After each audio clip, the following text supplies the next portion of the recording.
واقعہ سنا کے بات مکمل کرتا ہوں۔ ایک بزرگ تھے، حج کے سفر پر گئے، ان کے ہاتھ میں ایک تھیلا تھا، اس کو ہمیانی کہتے ہیں۔ جیسے عورتوں کا پرس ہوتا ہے نا، تو مردوں کے ہاتھ میں ایسے تھیلے ہوتے تھے پہلے، اس میں اپنی ضرورت کی چیزیں ڈال لیتے تھے، تو وہ ہمیانی تھی ان کی، اس میں ان کے پیسے بھی تھے، سارا کچھ تھا۔ ایک نوجوان آیا اور اس نے جلدی سے دوڑتے ہوئے جو ہمیانی ان سے چھینی اور چھین کے بھاگ گیا۔ اب وہ بزرگ بڑے حیران کہ کوئی نوجوان میرے پیسے ہمیانی سب کچھ چھین کے بھاگ گیا۔ تھوڑی دیر انہوں نے دیکھا، پھر اپنے گھر کی طرف چل پڑے۔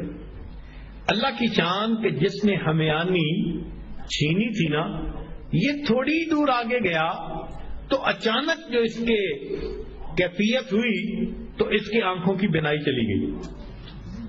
کئی دفعہ ہوتا ہے نا، بیٹھا ہوا آدمی اٹھے تو آنکھوں میں اندھیرا آ جاتا ہے، تو اس کی بھی ایسی حالت ہوئی کہ اس کی آنکھوں میں اندھیرا، بینائی چلی گئی۔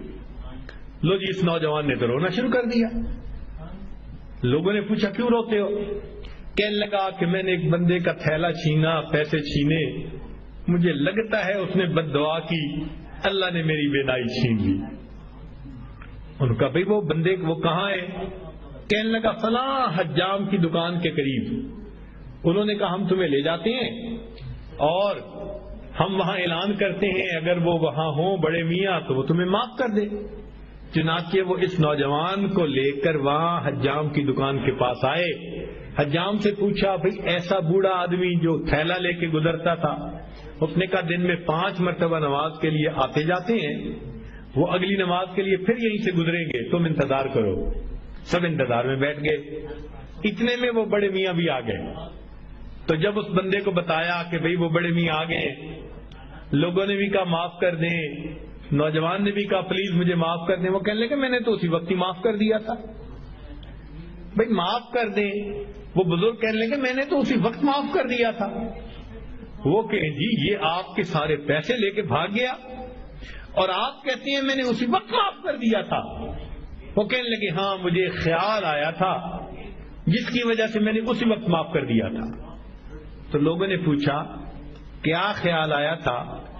تو وہ بڑے میاں کہنے لگے کہ جب یہ میرا تھیلا لے کے بھاگ گیا تو میرے ذہن میں خیال آیا قیامت کا دن ہوگا اور میں اگر اللہ کے سامنے مقدمہ پیش کروں گا تو اس بندے سے حساب لیا جائے گا، اور جتنی دیر میرے اور اس کے مقدمے کے فیصلے ہونے میں لگے گی، آقا صلی اللہ علیہ وسلم نے فرمایا میں امت کا حساب مکمل ہونے سے پہلے جنت میں نہیں جاؤں گا۔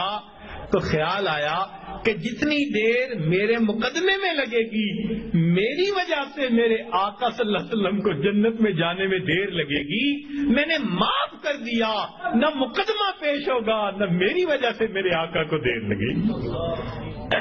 آج ہماری اگر یہ سوچ بن جائے تو ہم ہر ایک کو معاف نہ کر دیں کہ ہماری وجہ سے تو ہمارے آقا کو دیر نہ لگے نا جنت میں جانے میں۔ اللہ اکبر کبیرہ۔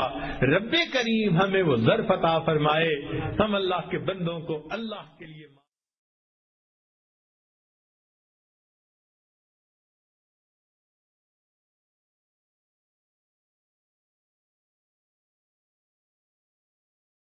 سبحان اللہ۔ ایک واقعہ سنا کے بات مکمل کرتا ہوں۔